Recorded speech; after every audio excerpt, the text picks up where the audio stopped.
These World War I planes bring back memories of Eddie Rickenbacker's Hat in the Ring Squadron, of von Richthofen's Flying Circus, of French escadrilles and British and Canadian aerodromes, memories of men who first challenged the sky.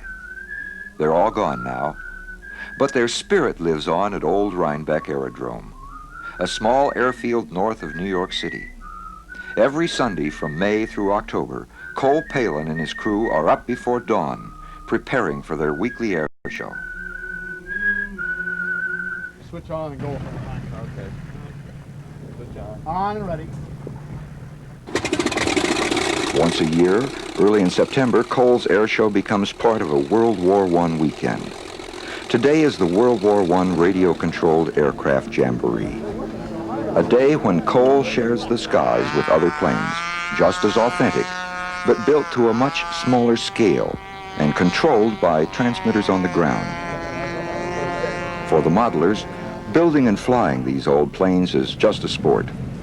For Cole Palin, it's become a major part of his life. I purchased this old abandoned farm in Rhinebeck in late 1958, and had a 1,000-foot of runway made. Started eating peanut butter and jam. It was strictly a low-budget operation, but I loved it that way. I was rebuilding planes in the living room of the house and getting in some flying, and to me that was, well, the most exciting time of my life, was the beginning of this, creating this World War I aerodrome. About 5 years ago, some of the members of our Mid-Hudson Radio Control Society who had visited the aerodrome got together over coffee and discussed the possibility of having a World War I jamboree here at the aerodrome. We approached Cole, who is an old modeler himself, and he went for it. So this is how we started. First contest had about 17 contestants. We've now grown to 126 on last year's meet, and our contestants come from all over the United States, mostly the eastern seaboard. We've had them from as far away as England, Canada, and Mexico. Well, we came down from Vermont just because we heard about it through a friend of ours for a long time. Decided to come down and see it. What do you think so far? Fantastic. It's great. I was up here as a spectator last year, and I got the bug. I had to build something for the contest. And build they do, in spare rooms, basements, and garages. An airplane is slowly emerging from scraps of cloth and wood and wire. Well, I think the most important thing about building one of these models is to make it look as nearly like the real airplane as possible. In this particular case, I'm building from actual model plans. However, many scale modelers will use factory drawings as the basis for their ships. The structure of this airplane is primarily a balsa wood, which is very light and very strong, and the model is powered by a half-horsepower engine. Inside the plane are 4 of these small servo mechanisms, which help control the airplane in flight. When I'm flying the airplane, I use this transmitter, which I hold in my hand, and which sends a continuous signal up to a small receiver located in the airplane, which is connected to those servo mechanisms. To make the airplane go up, I pull the stick down and the airplane will climb. When I push the stick forward, the airplane dives. To make it turn to the right, I move the stick to the right. And to make it turn to the left, I move the stick to the left. This lever on the side of the transmitter controls the throttle on the engine, and I can make the engine run from a low idle to high speed by sliding this lever back and forth. Now, of course, when the airplane is finished, you won't be able to see any of the servo mechanisms or the engine or other internal details because the entire model will be covered with silk. Then it's doped and painted. So as I build, I take photographs to document each stage of construction. And these photographs will be used by the judges at Rhinebeck to compare my craftsmanship and attention to detail to that of the original airplane. Strict attention to detail is only the beginning. The proof of any radio control aircraft is in the flying. At Rhinebeck we have 4 categories of competition: mission, maneuvers, combat, and scale, and all involve flying. Sun will start to get right in your eyes then. Yeah. Okay, this is not a pass. Not This a is pass? not a pass. Not a pass? Not a pass? This Not a is not a pass. When I'm flying at a contest, usually I have butterflies for the first flight we call our butterfly flight. Once the butterflies get settled down, then you fly, you're completely absorbed in the airplane. It's just as if there were nothing but the plane and yourself. But the mere fact that you can fly a real plane doesn't necessarily mean that you can fly one of these. I've flown real planes, and actually it's much easier to fly them when you're right inside of them than it is to fly them when you're on the ground and the plane is up there, because when it's heading away from you, you give it right and it goes right. When it's heading towards you, you give it right and it goes left. Knowing exactly what the plane will do when you move the control stick is the secret of maneuvers. Competition begins on the ground, where each contestant has 3 minutes to start his engine and have the plane airborne. In the First World War, it often took 8 men to crank up a plane. 3 on each side to hold down the wings, a strong idiot to swing the propeller, and a pilot to work the priming pump. When the magneto didn't fire, the pilot stayed on the ground. The modeler has another option. If spinning the prop by hand doesn't work, he attaches an electric starter and gets on with the competition. Contestants are required to put their models through a series of specific maneuvers designed for the capabilities of the real aircraft. So while not all planes are flying the same patterns, all are flying patterns equally difficult and are judged on placement in the air, smoothness, speed, and realism. Each maneuver is scored on a 1 to 10 basis. In judging each maneuver, I look to see how accurately the plane has performed the pre-described flight plan. If the maneuver calls for a perfectly round loop and the loop is less than round, points are again deducted. If the maneuver calls for the plane to enter and leave the maneuver and a straight and level flight and at a particular altitude, and these things are not accomplished, points are deducted. The total number of faults found in a maneuver are deducted from a possible 10, and the final score for that maneuver is then entered. While judges tabulate points, each modeler is alone at the controls, guiding his aircraft back to the landing zone below. Coming in here.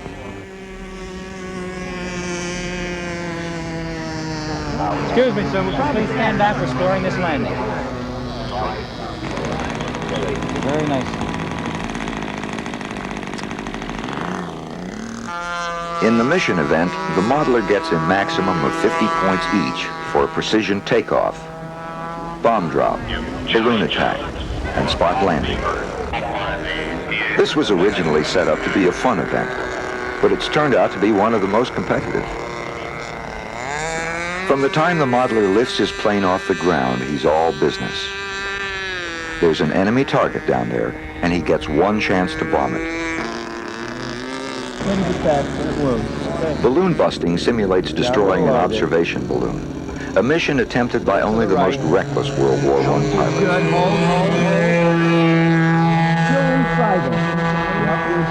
The modeler is given 5 passes with a decreasing number of points for each pass. Of course, the object is to destroy the balloon, not the airplane.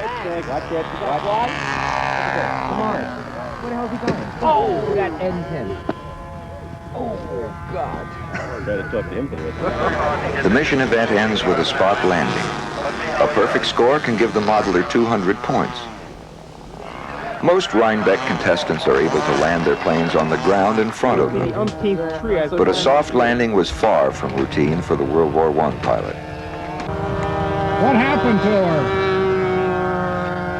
She get out of control? No, it's just a misjudge on distance. I didn't want to fly over the center of the field where another pilot might be taken off. So I tried to keep it off the side to prevent any accident. And getting it over too far over, why, the trees got it. Look like much damage? Well, it could be worse. It always could be worse, you know. Do you climb many trees? No, I'm not accustomed to climbing trees. In mission, it's every contestant for himself. But in the combat event, 2 men fly as a team, simulating a dogfight by using actual World War I tactics and maneuvers. Combat is the most subjective event because there are no specific maneuvers required. The closer 2 planes come to each other, the more points the team gets. A good mid-air collision will bring a maximum of 24 points and an end to one or both airplanes. The event is a crowd pleaser, and the people at Rhinebeck love it. I think it's the people who come here that make Rhinebeck unique.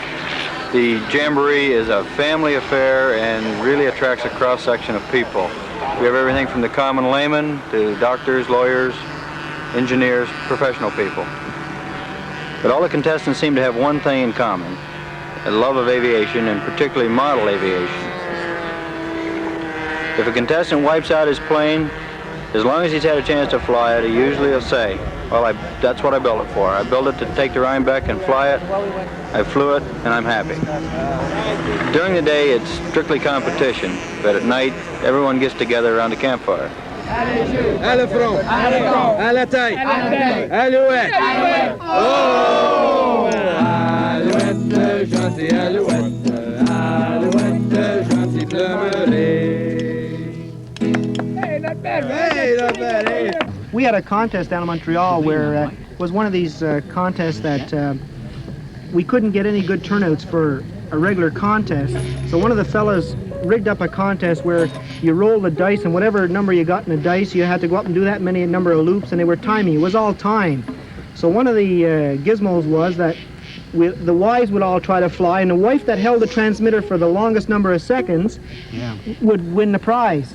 So it was my wife's turn, and she had the controls and the airplane. It was a little top dog, and it was going like Straight down, straight down. So anyways, I said, it's getting close to the ground, you better give up. She says, all right. Or you can join it to the death, more or less.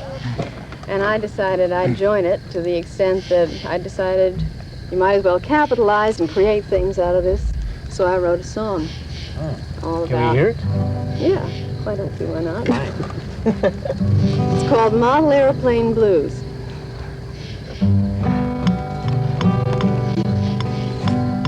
And if I forget some of the words, you'll have to excuse me, because I can't ever remember my songs. What's the first line, honey? Since I met you, honey. Well, since I met you, honey, this life of mine has changed. 'Cause loving you means loving too your model aeroplanes.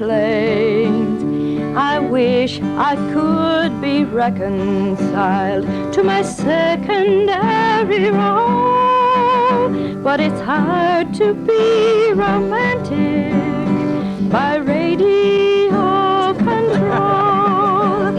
I'd like to hold your hand in mine, but every time I do, our hands get stuck together with your model airplane blue. And I guess that you could say I've got those model airplane blues. Clear the prop, please. Prop clear. Buzzer we've got.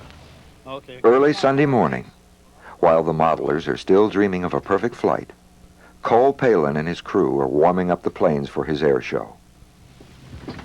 Oh, I see. All right, that darn thing's working. Don't know why. That's not very good. That's my dual ignition system, too. They're ready.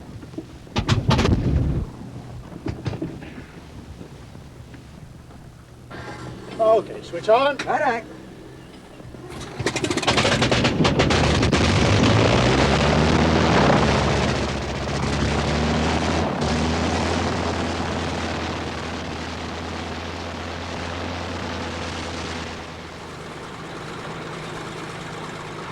I just love old airplanes, and I fly them. break them and I fix them. But more than that, I like to think I'm preserving their history, maybe recreating a bit of history with these old planes.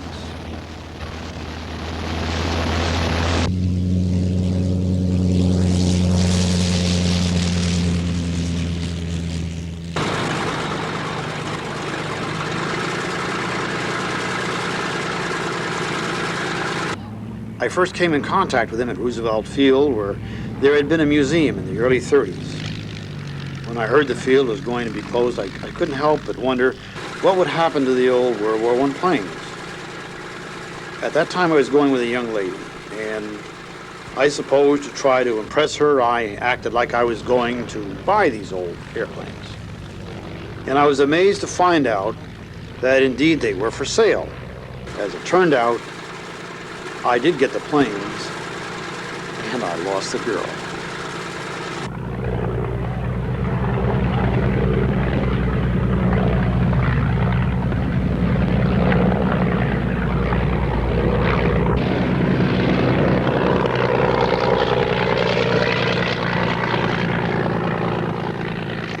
For years we had air shows here just formally flying the airplanes, but we found that we were getting more people helping us fly the airplanes on the other side of the fence than we were having paid customers coming in to watch our show. So we evolved a little melodrama based on a hero, Sir Percy Goodfellow, the villain, the Black Baron, and Trudy Trulove.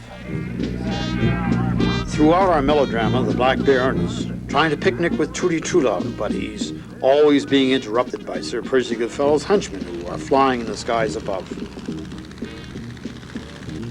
That's roughly the story. I say roughly because our story was never written and it's always changing.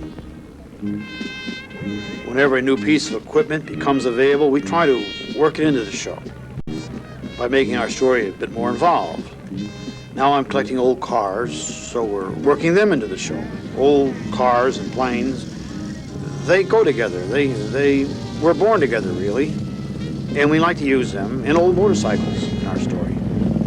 I think it's great. It brings back something that we seem to have lost, the past and our forefathers, and we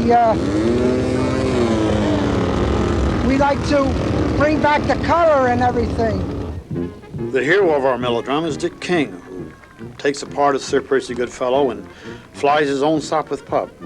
Stanley Segalis is the flying farmer and also one-shot Gatling. Dave Fox plays a part of the Regal Eagle.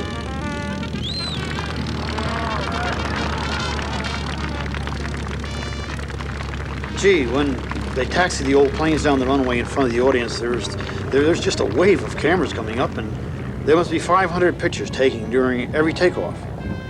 I think that the color and spectacle of these old planes makes this a great place for taking pictures. I'm making myself up now as the villainous Black Baron, the biggest villain of all, who everybody gets to boo and hiss throughout our melodrama.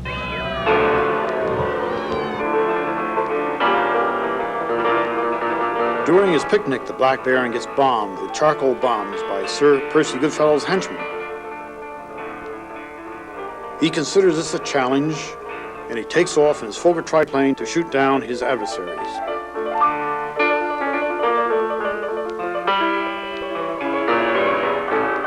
Sir Percy sees how unfair the fight is and takes off in his Sopwith pup to protect one-shot Gatling flying his Avro.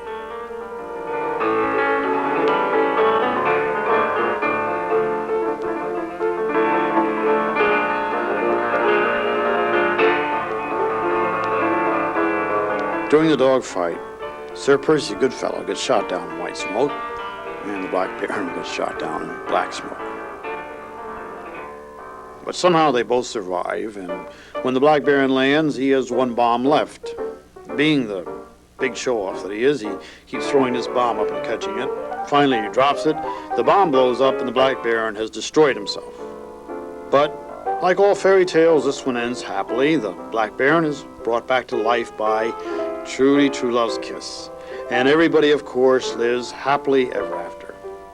Of all the great aviators to come out of the First World War, perhaps the most courageous was a funny-looking dog with a big black nose. Flying from a base deep in Allied Rhinebeck territory, his Sopwith doghouse is the best known of the radio-controlled novelty aircraft.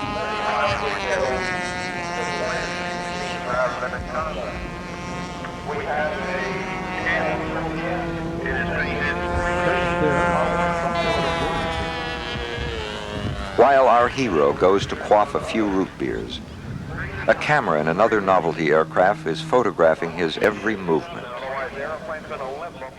This is a camera-carrying glider. I have under the wing a Kodak Instamatic spring-wound camera. It's controlled by a servo, which is also the throttle servo up in the front. It's actuated like this when it's in flight. First I turn the transmitter on, turn the radio on the plane on. When I move from high throttle to low throttle, the camera takes the picture, like that. When I move back into high throttle, it resets itself for the next picture. Another modeler, not content with still pictures, has mounted a movie camera on his novelty aircraft. The airplane is a 9-foot Taylor Cub, powered by a Cox chainsaw engine. The camera, Kodak movie camera. The camera gets mounted on the plane and is servo actuated from the ground, from the transmitter. I've been flying the camera and the plane combination for 3 years. I use the film on lecture tours and at adult school. The combination works out very well. Films like this one, taken in Super 8 and blown up to 16 millimeter, show the modeler how stable his aircraft is in the air and give him a new perspective on the plane's flight characteristics and maneuverability. Hey Lou, you ready for judging? Well, here's the airplane. For the Rhinebeck contestant, scale is the ultimate in competition. You have your scale presentation. Can I have the presentation? You'll find in here that there's a picture of the real plane and the actual construction has been duplicated all the way down the line. Photographs the modeler took when building his plane prove that he has authentically duplicated the nuances in color and details of construction of the real plane.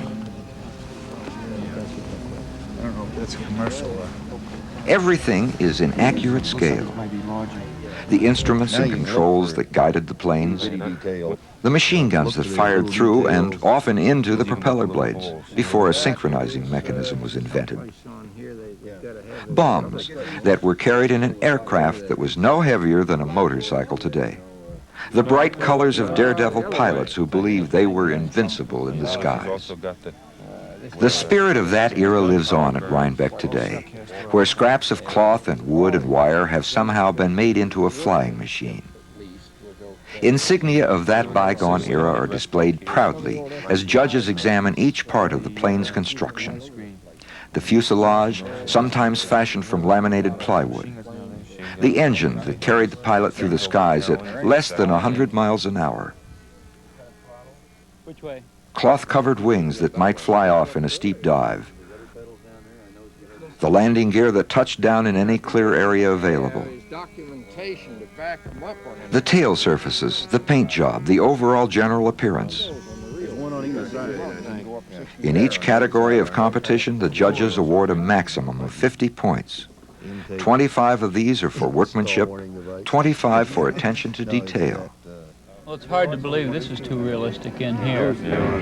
On my side, he has done some repair over here, but not very neat in fitting the tail in. So he did put this little window in and a cute little clamp on the thing. I got even the middle teens.